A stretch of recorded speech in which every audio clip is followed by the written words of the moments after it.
અમદાવાદના રખિયાલ અને બાપુનગર વિસ્તારમાં જાહેરમાં તલવારો સાથે આતંક મચાવી પોલીસ કર્મીઓને ડરાવનાર લુખ્ખાઓ સામે કાર્યવાહી કરી ગરીબનગર 4 રસ્તા પાસે આવેલા અકબરનગરના છાપરામાં આવેલા ગુનેગારોને મકાનને મ્યુનિસિપલ કોર્પોરેશને તોડી પાડ્યા હતા।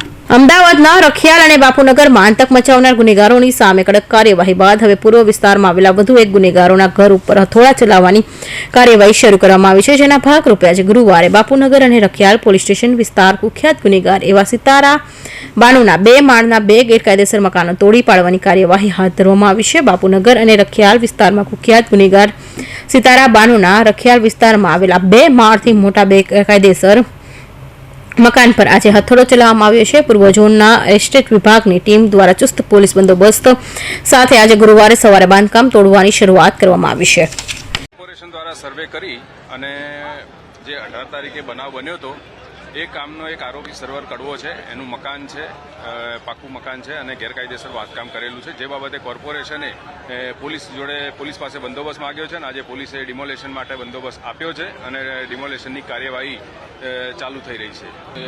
અમારા ઝોન 5માંથી પોલીસ બંદોબસ્ત 400 જેટલી પોલીસ અને અધિકારીઓ બોલાવવામાં આવેલા છે। અમદાવાદમાં તાજેતરમાં રખિયાલ વિસ્તારમાં તલવાર લઈને નીકળેલા ટપોરીઓએ તલવાર બતાવીને પોલીસની જીપમાં બેસાડી દીધા છે। આ વિડીયો વાયરલ થયા બાદ પોલીસ કર્મચારીઓને સસ્પેન્ડ થયા છે, પરંતુ આની પાછળ મહિલા ગુનેગારોની ગેંગ વોર જવાબદાર છે। બાપુનગર વિસ્તારમાં ગાંજો અને અન્ય નાર્કોટિક્સ વેચવા માટે તારા સિતારા અને મજો વચ્ચે ઘણા સમયથી બબાલ ચાલી રહી હતી। બંને એકાબીજાથી સામે રીલ બનાવી ધમકીઓ આપવાથી શરૂઆત થઈને એકાબીજા પર હુમલો કરવાની તૈયારીઓ પણ કરતા હતા। કૌશિક પટેલનો report, Hind TV news, Surat.